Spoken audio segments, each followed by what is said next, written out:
à toi qui en cet instant écoute ce podcast. Je m'appelle Patricia Verneret, je suis auteure, formatrice par la voix et coach de vie.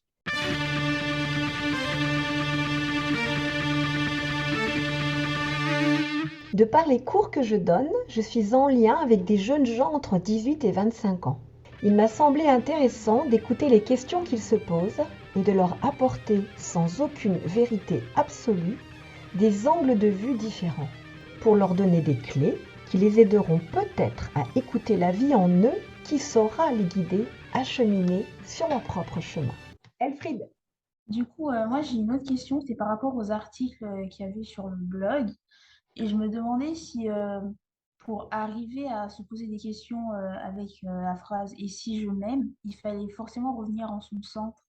En fait, j'ai envie de te dire, bon, de toute façon, revenir en son centre, c'est toujours mieux, hein, dans son centre et pas que dans sa tête.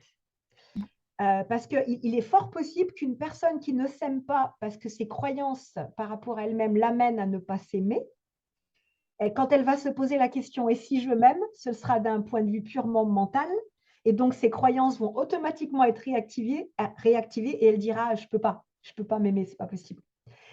Si on est au niveau du cœur, ça va changer, d'accord? Et cette question, elle n'a pas forcément pour objet d'avoir une réponse. Et en fait, c'est un petit peu comme, une réponse mentale. Elle peut être que physique, la réponse, tu vois? Elle peut être très profonde. Donc en fait, tout dépend le degré de conscience de la personne, d'elle-même et de son cheminement. Un petit peu comme des fois quand on lit un livre et puis, bon, on dit: «Oh OK, ouais, OK». Alors pas un roman, hein, quelque chose d'un peu plus ou alors qui va vers quelque chose de beaucoup plus profond, hein. Et puis quelque temps après, on le relit et on a un autre vécu et on voit des choses qu'on n'avait absolument pas vues à la première lecture. Et puis alors 7 Mm. ou 10 ans après, alors là, on le relit et là, on dit: «Mais mon Dieu, mais quelle profondeur!» Donc en fait, c'est comme si plus on évolue en conscience et plus on évolue, plus on est capable de voir ou d'entendre ou d'écouter des choses qu'on n'était pas en capacité du tout de voir ou d'entendre ou de comprendre. Eh bien, la question: «Et si je m'aime?» elle a des multiples profondeurs. Donc il peut y avoir: «Et si je Mm. m'aime?» et on est juste dans, l'idée de l'amour profondément humain avec toutes les conditions. Donc je m'aime, d'accord, mais si, mais si, mais si, mais si, mais si, il se passe ceci ou cela.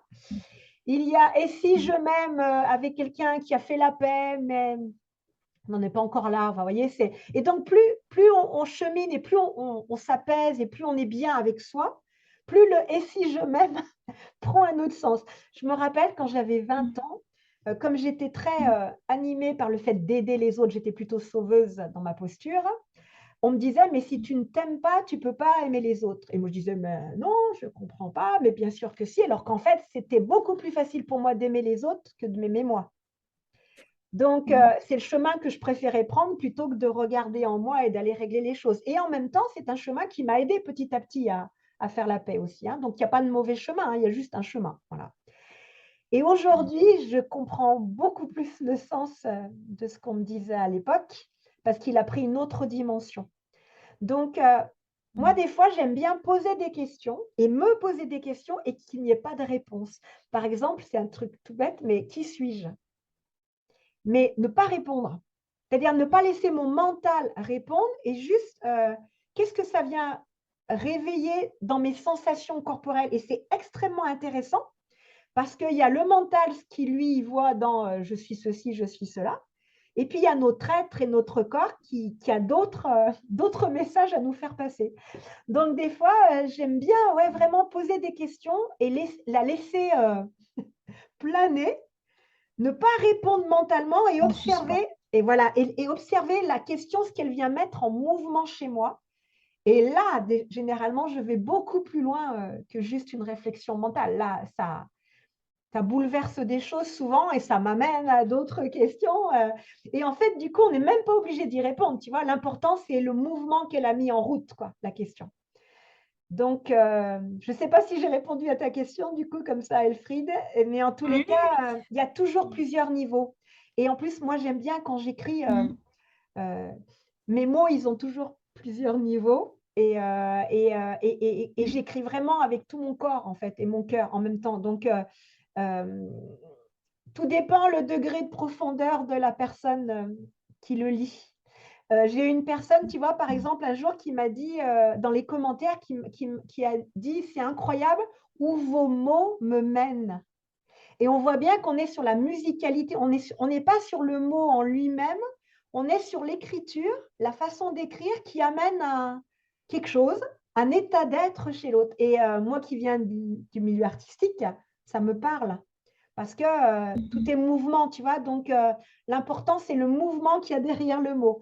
Et pour ça, tout dépend, la personne, quand elle emploie le mot, quelle est son attitude intérieure. C'est comme si, quand on lit, on peut toucher ça du doigt. Et c'est ça qui fait que vous avez, par exemple, des personnes comme Eckhart Tolle qui ont écrit Le pouvoir du moment présent, enfin, des personnes comme ça, qui sont des gens d'une très grande profondeur. Et on voit bien que quand vous lisez, ça a plusieurs niveaux, mais vraiment plusieurs niveaux de compréhension. Et du coup, on prend là où on en est. Donc, le et si je m'aime, ça fait partie des questions que je pose parfois en coaching de vie quand la personne, elle est tellement mal avec elle-même. Et je vais pouvoir lui poser la question, mais et si vous vous aimiez, vous feriez quoi? Et c'est comme si ça changeait de paradigme et ça changeait d'angle de vue. Ou parfois, je peux arriver à poser la question pour des gens qui n'arrêtent pas de me dire c'est compliqué, c'est compliqué, c'est compliqué. Et si c'est simple, vous feriez quoi? Et d'un seul coup, c'est comme si, tu vois, le mental, il arrête de bugger sur je peux pas, c'est trop compliqué ou se mettre une pression. Et ça ouvre une porte, tu vois, ça ouvre une fenêtre, ça ouvre une porte. Et il n'y a même pas d'obligation qu'il y ait de réponse dans l'immédiat. C'est que d'un seul coup, c'est comme si ça venait faire bugger le mental qui vient de changer de place, quoi, tu vois. Au lieu d'être dans une posture de victime, d'un seul coup, il est ah oui, ah mais j'avais même pas pensé à ça, quoi. Ah, si je fais ça, qu'est-ce que je fais, tu vois? Et si on est dans le concret, c'est un petit peu comme quelqu'un que je sais pas qui, je sais pas, quelqu'un qui est en train de bricoler, bien comme ça, hein, et qui va être devant, ah mon marteau il est cassé, ah bah je peux rien faire. Puis tout d'un coup il va se dire, ah mais il y a une pierre là, bah si je prenais la pierre, je vais essayer. Et ben c'est un petit peu la même chose dans ce genre de questions. C'est que d'un seul coup, au lieu de rester sur, ah bah mon marteau il marche pas, on est en train de se dire, ah bah si je prends autre chose, je peux de nouveau être acteur ou actrice de ma vie, quoi. Donc voilà où ce genre de questions mène. Ce podcast se termine. J'espère qu'il t'aura mis en mouvement pour te rapprocher un peu plus de ton être profond. N'oublie pas, toi seul sais ce qui est juste pour toi-même. Merci pour ton écoute.